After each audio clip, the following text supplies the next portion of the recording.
During my post-abortion checkup, Adrian once again made an excuse to suddenly leave. This had become a familiar occurrence, so I was used to it. I had to admit that I was stung with a sense of abandonment at first, but slowly I no longer cared. I took the medicine after the checkup and went back by myself. As I made my way home, I could not shake the feeling of loneliness that seemed to echo within me. I opened Twitter once I arrived and saw someone named Lovely1 tagged Adrian in a post. It read, "Just had a sore throat, but he insisted on dragging me to the hospital and has been accompanying me since. After all this time, you're still the best." I did not bother to ask Adrian why he kept lying to me, nor did I lose my temper like I used to. Looking back, I should have felt betrayed and confronted him, but it just felt like another exhausting chore, another hurdle in a race I no longer cared to win. Later, he took this Lovely1 to the company's team building event and I received intimate photos of them. Was I angry? No. On a different occasion, I ran into him holding Lovely1's child on the street, looking like a family of 3. I had to admit that I was surprised to find myself smiling calmly and said, "The child needs a father figure. You should spend more time with them, Adrian." Adrian, however, grabbed me in a panic and asked anxiously, "Madeline, why don't you care at all?" Part 1. I had a miscarriage because someone accidentally collided with me on my way home from work.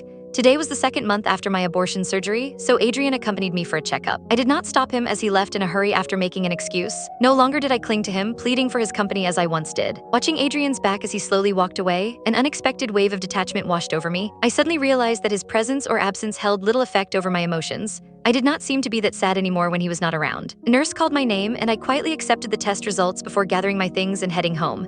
Not long after, I received a message from Adrian which read, "Madeline, you can go home on your own, can't you? I still have things to do." In the past, I would have refused desperately and replied with something like, "But I need you to come get me." Now it just felt pointless to do so. With a resigned acceptance, I simply typed okay. I put away my phone and hailed a cab. As I settled into the backseat, a familiar sight caught my eyes. It was Adrian's car. Well, that was odd. Why would he return to the hospital? Did he not say he could not pick me up? As soon as I got home, I saw Lovely1 tagged Adrian in a post on Twitter which read, "Just had a sore throat, but he insisted on dragging me to the hospital and has been accompanying me since. After all this time, you're still the best." And surprisingly, Sophie posted a photo in her WhatsApp status with the same exact words.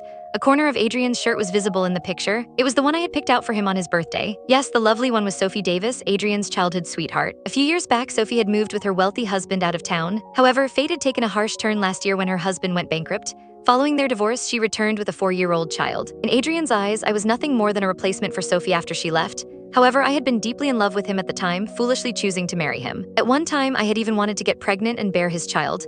The following miscarriage was probably a sign. Having a child with Adrian would not be good for me or the baby. After taking the prescribed medication, I drifted off to sleep. The creak of the door woke me up in the middle of night. What did the doctor say today? Adrian came to my bedside and gently stroked my head. I caught a foreign scent on him, a woman's perfume. My head shook in a silent refusal as I avoided his hand. "Nothing important." I forced a smile and continued, "Everything's fine." Adrian nodded and offered a hurried explanation. "Work just got hectic and I've been kept very busy lately." Instead of calling him out on his lie, I rolled over and went back to sleep. "Well, maybe you should take a shower before going to bed."